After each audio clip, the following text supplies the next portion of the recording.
Share view channel पर एक बार फिर आपका स्वागत है।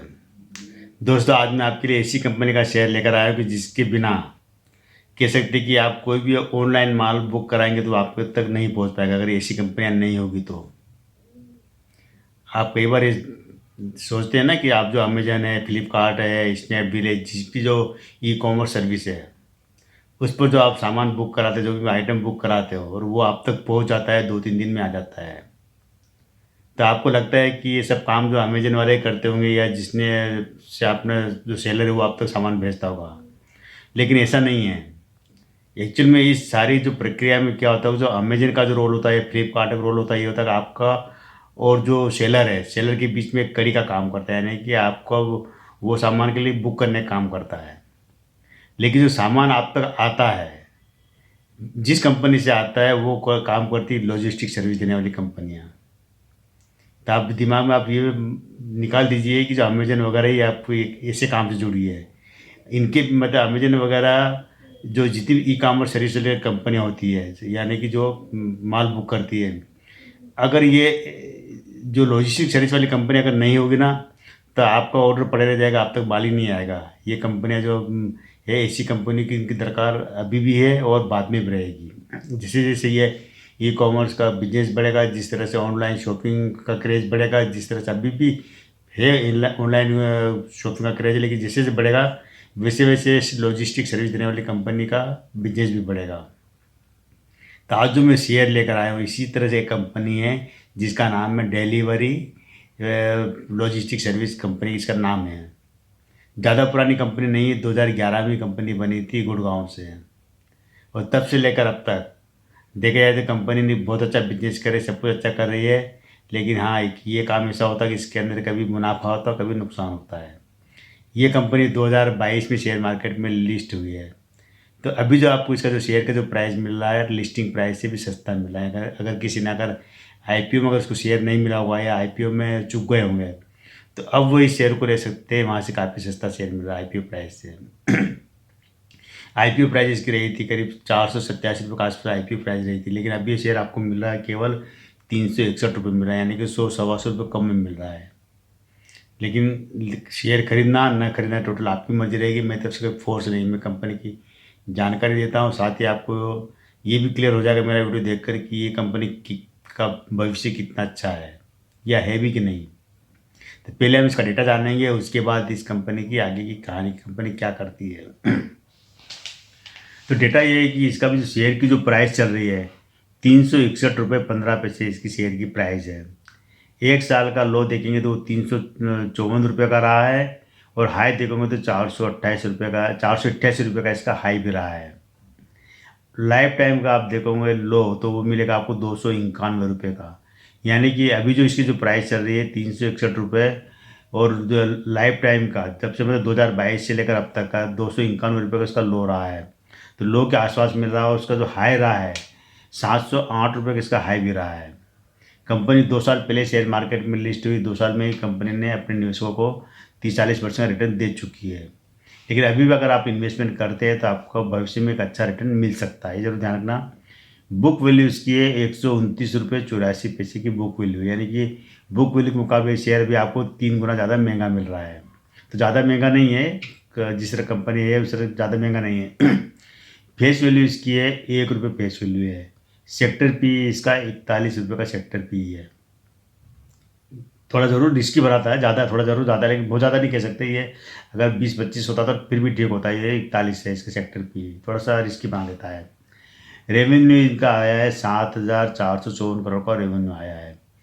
डेप्ट टू इक्विटी रेशियो 0.01, यानी कि कंपनी कर्ज मुक्त है, कोई कर्जा नहीं इनके ऊपर।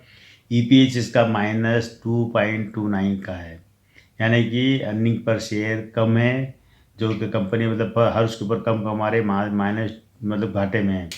आर ओ ई भी -1.74 का है, आर ओ भी बेकार है।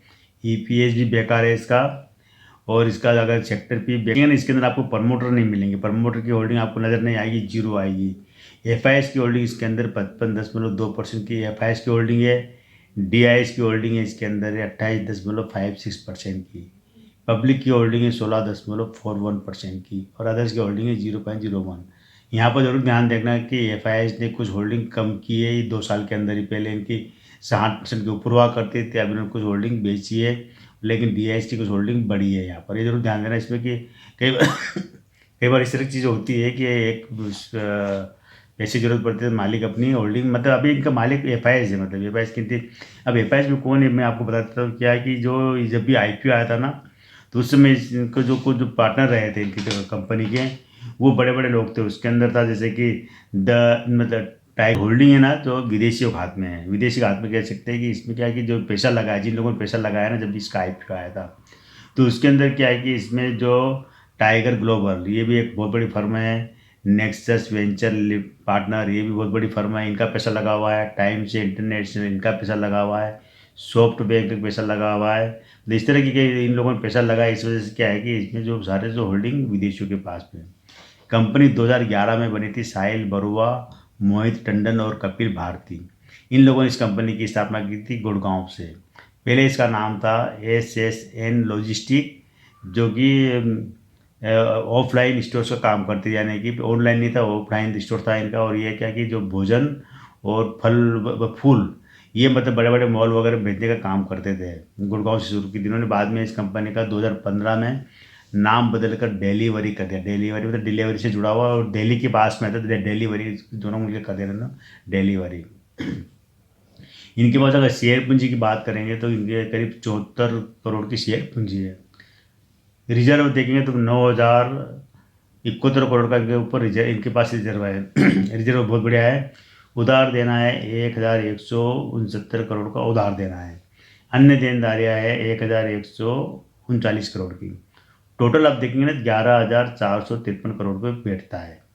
संपत्ति इनके पास 3,354 करोड़ की संपत्ति भी है, और निवेश इन्होंने किया है 2,776 करोड़ का निवेश किया हुआ है।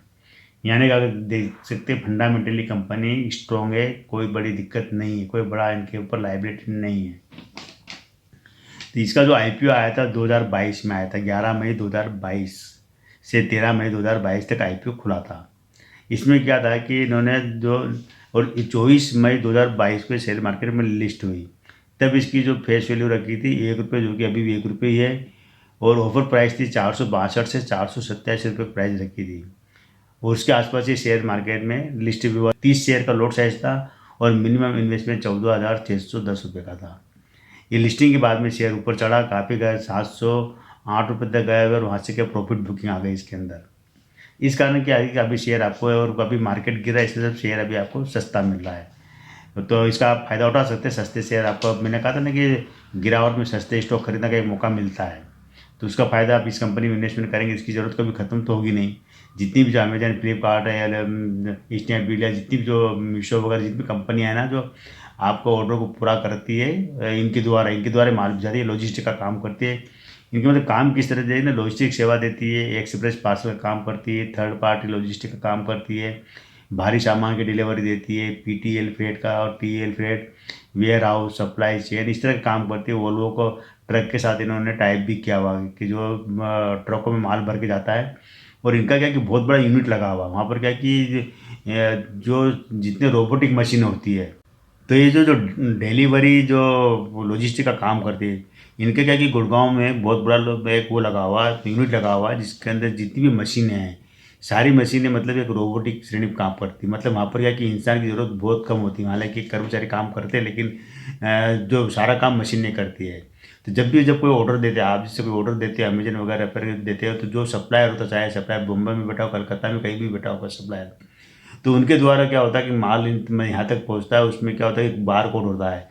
बार कोड के द्वारा क्या होता है कि मशीनें उस सामान को अलग अलग करती है। अलग अलग करने के बाद में उनके जो ऑटोमेटिक मशीन, पूरा ऑटोमेटिक सिस्टम लगा रखा है, जिससे क्या होता है कि हर जहाँ का भी सामान होगा उसके बक्से में, उसके जो थैले में चले जाता है, और वहीं से पैकिंग होकर मतलब आप तक पहुँचता है। उस बाद में क्या होता है कि जैसे भी जब आप सामान घर पे बुला लेते हैं, और बुलाने के बाद में क्या होता है, आपको सामान पसंद नहीं आता है, और उस सामान को आप वापस रिटर्न करना चाहते हैं।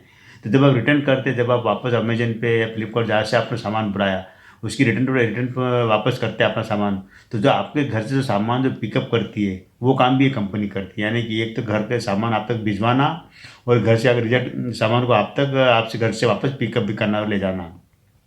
और जो भी आपका लेन देन हुआ, जो भी पैसे का लेन देन हुआ वगैरह, उसका काम भी कंपनी करती, मतलब उसका एक तरह से जो कि माल आ गया तो जहाँ से सेलर आए, सेलर तक सूचना पहुँच जाती है और आप माल आपके पैसा आपके खाते में आ जाता है वापस। यानी कि सब कुछ ट्रांसपेरेंसी होती है इसके अंदर, और काम बहुत फटाफट होते हैं। काम करके इनकी मशीनें लगा के मशीनें द्वारा ही काम होते हैं। ये इस तरह की जो कंपनियां हैं जो कि डिलीवरी लॉजिस्टिक कंपनी है, इस तरह की कंपनी आपको देश में बहुत कम मिलेगी, लेकिन इनका भविष्य बहुत उज्ज्वल है। वो इसलिए उज्ज्वल है कि ऑनलाइन शॉपिंग का जो क्रेज है आज भी है और भविष्य में भी रहेगा और बढ़ता रहेगा, कभी कम नहीं होगा। आप पिछले अगर 10 साल का रिकॉर्ड उठा के देखो तो 10 साल में ऑनलाइन शॉपिंग बहुत ज़्यादा बढ़ी है, ऑफलाइन कम हुई है। तो उसी का फ़ायदा मिलेगा कि इनका बिजनेस, ये जरूर है कि इनका भी, अब थोड़ा मैं रेवेन्यू बता देता हूँ कि रेवेन्यू में क्या है कि इनकी थोड़ी अभी माइनस भी चल रहा है, कुछ घाटा वाटा हो रहा है, लेकिन कभी कभी फायदे में आएंगे ही सही। तो रेवेन्यू ये है कि पहले हम इसका क्वार्टरली रेवेन्यू देखेंगे, उसके बाद हम इसका सालाना रेवेन्यू देखेंगे। तो क्वार्टरली रेवेन्यू इसका ये है कि जो सितंबर 2023, दिसंबर 2023, मार्च 2024 और जून 2024, 4 क्वार्टर का अगर हम इसका रेवेन्यू देखते हैं तो सितंबर 2023 में इनको 1942 करोड़ का रेवेन्यू आया था, 1957 करोड़ रुपये खर्चा हुआ, लेकिन यहाँ पर कंपनी को 103 करोड़ का घाटा हुआ था। ये जरूर ध्यान रखना, मैंने कहा कंपनी अभी लॉस में है। दिसंबर 2023 में 2194 करोड़ का इनको रेवेन्यू आया, 2089 करोड़ इनको खर्चा हुआ और 12 करोड़ का यहाँ पर कंपनी को प्रॉफिट हुआ था, ये 2023 में। 2024 में इनको, मार्च 2024 में इनको 2076 करोड़ का रेवेन्यू आया, 2030 करोड़ रुपये खर्चा हुआ और 68 करोड़ रुपये इनको नुकसान गया था, ये मार्च क्वार्टर में। जून क्वार्टर में 2172 करोड़ रुपये रेवेन्यू आया, 2076 करोड़ रुपये खर्चा हुआ और 54 करोड़ का प्रॉफिट हुआ। तो यहाँ पर क्वार्टर में आप देखा जाए तो कंपनी को 2 क्वार्टर में घाटा हुआ और 2 क्वार्टर में प्रॉफिट हुआ है, यानी कि बराबर कह सकते हैं एक तरह से। अगर साल का रेवेन्यू हम देखते हैं, सालाना रेवेन्यू थोड़ा खतरनाक लगेगा आपको कि 2022, ये 2022 का साल था इनका शेयर मार्केट में लिस्ट होने वाला। 2022 में इनको 6,882 करोड़ का रेवेन्यू आया था, 7,357 करोड़ रुपये खर्चा हुआ, लेकिन 1,011 करोड़ का नुकसान हो गया, इनको घाटा हुआ, लॉस मेकिंग, लॉस बुक किया इन्होंने। 2023 में इनको 7,225 करोड़ का रेवेन्यू आया, 7,677 करोड़ रुपये खर्चा हुआ और 1,008 करोड़ का नुकसान हुआ। यहाँ भी नुकसान हुआ, पहले नुकसान हुआ था 1,011 करोड़, अब 1,008 करोड़, ये नुकसान बना हुआ है 2023 में भी। 2024 में 8,142 करोड़ का रेवेन्यू आया, 8,015 करोड़ रुपये का खर्चा हुआ और नुकसान 249 करोड़ का, यानी कि ये जरूरी है कि इन्होंने अपना नुकसान कम किया। पहले 1,008 करोड़ का नुकसान था, उसको घटा कर इन्होंने 249 करोड़ तक लिया है, यानी कि 4 गुना इन्होंने नुकसान कम कर लिया है। ये अच्छी बात है कि कंपनी अब नुकसान से बाहर होने की कोशिश कर रही है। टीटीएम देखेंगे तो इसका जो टीटीएम बैठता है, जो 8,384 करोड़ का रेवेन्यू, 8,153 करोड़ रुपये खर्चा और नुकसान 105 करोड़ का, यानी कंपनी अब, तो ये तो था कंपनी का डेटा और थोड़ी बहुत जानकारी। लेकिन इस कंपनी के बारे में ज़्यादा जानकारी मुझे भी नहीं मिली। 2011 में कंपनी बनी है और कंपनी एक तरह से कह सकते हैं कि अब धीरे धीरे अपने आप को, जो लॉस मेकिंग बनी हुई थी, अब ये प्रॉफिट में आने की कोशिश कर रही है और 1-2 क्वार्टर के बाद में उससे तक कंपनी प्रॉफिट में भी आ जाएगी। तो अभी तक कंपनी ने क्या अपने निवेशकों को कुछ भी नहीं दिया, ना बोनस दिया, ना डिविडेंड दिया, ना कुछ भी नहीं दिया है। तो हो सकता है कि आने वाले 1-2 साल में आपको कुछ न कुछ देखने को मिले कि कंपनी आपको बोनस डिविडेंड देगी। अभी इसका जो शेयर के प्राइस है, आपको कह सकते हैं कि जो लिस्टिंग प्राइस से भी काफ़ी सस्ता शेयर मिल रहा है, तो आपको इन्वेस्टमेंट करना चाहिए, लेकिन ये टोटल आपकी मर्जी रहेगी, मेरी तरफ से कोई फोर्स नहीं है। टोटल लेके जाए तो कंपनी एक तरह से ओवरऑल, हम अगर नंबर देने की बात करते हैं 10 में से आराम से 7-8 नंबर दे सकते हैं इसको। तो ये दोस्तों डिलीवरी लॉजिस्टिक कंपनी का शेयर है, आपको इन्वेस्ट करना ना करना आपकी मर्जी रहेगी। आज केवल इतना ही, कल फिर मिलते हैं एक नए वीडियो के साथ, नई जानकारी। तब तक इस चैनल पे बने रहिए, शेयर कीजिए, सब्सक्राइब कीजिए।